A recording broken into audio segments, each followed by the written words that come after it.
नमस्कार। चलिए आज बात करते हैं एकाधिकारिक प्रतिस्पर्धा की। मतलब उस बाजार की जहां हमें चुनने के लिए बहुत कुछ मिलता है। पर क्या हमने कभी सोचा है कि इस चॉइस की, इस पसंद की असली कीमत क्या होती है? कभी सोचा है कि जब हम टूथपेस्ट, कॉफी या वीडियो गेम खरीदने जाते हैं तो दर्जनों ब्रांड्स क्यों दिखते हैं? सब में थोड़ा बहुत ही तो फर्क होता है। आखिर काम तो सबका एक ही है ना? तो इतने सारे ऑप्शंस क्यों? ये सवाल जितना सीधा लगता है उतना है नहीं, और आज हम इसी गुत्थी को सुलझाने वाले हैं। तो आज हम क्या क्या देखने वाले हैं? सबसे पहले हम बाजार के अलग अलग रूपों को समझेंगे। फिर देखेंगे कि कंपनियां शॉर्ट टर्म में प्रॉफिट कैसे कमाती हैं और कैसे फिर लंबे समय में ये प्रॉफिट गायब हो जाता है। और आखिर में हम बात करेंगे विज्ञापन की, जो हमेशा से एक बड़ी बहस का मुद्दा रहा है। चलिए बाजार को एक लाइन या एक स्पेक्ट्रम की तरह देखते हैं। इसके एक कोने पर है परफेक्ट कंपटीशन या पूर्ण प्रतिस्पर्धा, जहां सब कुछ एक जैसा है, कोई किसी से अलग नहीं। और दूसरे कोने पर है मोनोपोली यानी एकाधिकार, जहां सिर्फ एक ही खिलाड़ी का राज चलता है। लेकिन असल दुनिया की ज्यादातर मार्केट ना तो पूरी तरह से परफेक्ट होती हैं और ना ही पूरी तरह से मोनोपोली। वो इसी स्पेक्ट्रम के बीच में कहीं होती हैं। जैसे किसानों का बाजार परफेक्ट कंपटीशन के काफी करीब है और हमारे शहर की बिजली कंपनी एक क्लासिक मोनोपोली का उदाहरण है। पर ज्यादातर बिजनेस जैसे कि रेस्टोरेंट्स, कपड़ों की दुकानें, ये सब बीच में आते हैं। और इसी बीच के रास्ते को कहते हैं मोनोपोलिस्टिक कंपटीशन या एकाधिकारिक प्रतिस्पर्धा। अब इस टेबल को देखिए, ये दोनों दुनिया के बेस्ट फीचर्स ले लेती है। परफेक्ट कंपटीशन की तरह यहाँ कई सारी कंपनियां हैं और मार्केट में एंट्री करना भी आसान है। लेकिन मोनोपोली की तरह हर कंपनी का प्रोडक्ट थोड़ा अलग होता है, जिसकी वजह से उसे अपनी कीमत पर थोड़ा बहुत कंट्रोल मिल जाता है। तो इसके 4 मुख्य गुण क्या हैं? पहला, कई कंपनियां, मतलब कंपटीशन जबरदस्त है। दूसरा, विभेदित उत्पाद, यानी हर कोई कुछ अलग बेच रहा है। सोचिए, बर्गर किंग और मैकडॉनल्ड्स बर्गर दोनों बेचते हैं पर अलग अलग। तीसरा, फ्री एंट्री, यानी कोई भी नया रेस्टोरेंट खोल सकता है, कोई रोक टोक नहीं। और चौथा, जो कि बहुत जरूरी है, लंबे समय में कंपटीशन इतना बढ़ जाता है कि कोई भी कंपनी मोटा मुनाफा नहीं कमा पाती। और ये सिर्फ किताबी बातें नहीं हैं। हम सब हर रोज इस मार्केट का हिस्सा बनते हैं। जब हम ये सोचते हैं कि कौन सी किताब पढ़ें, कौन सी जीन्स खरीदें या डिनर के लिए किस रेस्टोरेंट में जाएं, असल में हम इसी एकाधिकारिक प्रतिस्पर्धा की दुनिया में जी रहे होते हैं। तो अब सवाल ये है कि ये कंपनियां शॉर्ट टर्म में पैसा कैसे कमाती हैं? इसे एक छोटी रेस की तरह समझिए, जहां हर कोई सबसे आगे निकलना चाहता है। इन सभी कंपनियों के लिए एक ही गोल्डन रूल है, बस उतना ही बनाओ जहां एक और चीज बनाने की लागत यानी मार्जिनल कॉस्ट उसे बेचने से होने वाली एक्स्ट्रा कमाई यानी मार्जिनल रेवेन्यू के बराबर हो जाए। बस यही है मुनाफे का सबसे सही पॉइंट।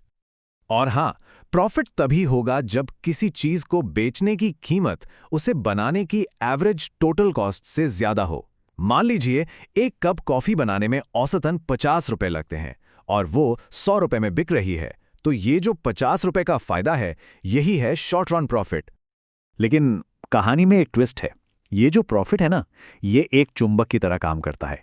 जैसे ही दूसरों को पता चलता है कि इस मार्केट में पैसा है, वो भी अपनी दुकान लेकर आ जाते हैं। याद है वो प्रॉफिट जो दूसरी कंपनियों को खींच रहा था? खैर, अब देखते हैं कि जब वो सारी नई कंपनियां मार्केट में आ जाती हैं तो क्या होता है। कह सकते हैं कि अब पार्टी खत्म होने वाली है।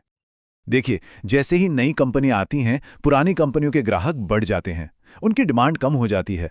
वो जो पिज्जा की दुकान पहले अकेली थी, अब उसके सामने एक और खुल गई है, तो ग्राहक भी बढ़ गए, बिक्री भी कम हुई और मुनाफा भी। और ये सिलसिला तब तक चलता रहता है जब तक आर्थिक मुनाफा घटकर जीरो ना हो जाए। तो जब सब कुछ बैलेंस हो जाता है, सब बस अपना खर्चा निकाल रहे होते हैं, तो क्या ये समाज के लिए अच्छी बात है? जरूरी नहीं। असल में इसके 2 बड़े साइड इफेक्ट्स हैं। पहला है मार्कअप। इसका सीधा मतलब है कि कंपनियां हमेशा चीज को बनाने की असली लागत से ज्यादा कीमत वसूलती हैं। मतलब अगर कोई चीज 100 रुपए में बनी है तो वो शायद 150 में बिकेगी। ये जो 50 रुपए का फर्क है, ये समाज के लिए एक तरह का नुकसान है, क्योंकि कुछ लोग जो 100 से ज्यादा दे सकते थे, वो 150 नहीं दे पाते। और दूसरा साइड इफेक्ट है एक्सेस कैपेसिटी या अतिरिक्त क्षमता। कभी किसी रेस्टोरेंट को मंगलवार की रात को देखा है? अक्सर वो आधा खाली होता है। वो और ग्राहकों को सर्विस दे सकता था, जिससे उसकी पर यूनिट कॉस्ट कम हो जाती। लेकिन ऐसा नहीं होता। ये भी एक तरह की इनएफिशिएंसी है जो हमें इस मार्केट स्ट्रक्चर में देखने को मिलती है। तो फिर इस जीरो प्रॉफिट के जाल से कंपनियां बचती कैसे हैं? उनके पास एक बहुत ताकतवर हथियार है, एडवर्टाइजिंग। लेकिन विज्ञापन, क्या ये हमें सही जानकारी देता है या बस हमारे दिमाग से खेलता है? चलिए इस बड़ी बहस को समझते हैं। विज्ञापन को लेकर हमेशा से दो गुट रहे हैं। एक कहता है कि ये हमारी ज़रूरतों को मैनिपुलेट करता है, हमें वो चीज़ें खरीदने पर मजबूर करता है जिनकी हमें ज़रूरत नहीं। वहीं दूसरा गुट कहता है कि नहीं, विज्ञापन तो बहुत काम का है, ये हमें जानकारी देता है, कंपटीशन बढ़ाता है और कीमतें कम रखने में मदद करता है। अब एक बहुत ही दिलचस्प आइडिया सामने आता है। ये कहता है कि कोई कंपनी विज्ञापन पर कितना पैसा खर्च करने को तैयार है, ये अपने आप में उस प्रोडक्ट की क्वालिटी का एक सिग्नल है। इस टूथपेस्ट वाले केस स्टडी से ये बात एकदम साफ हो जाएगी।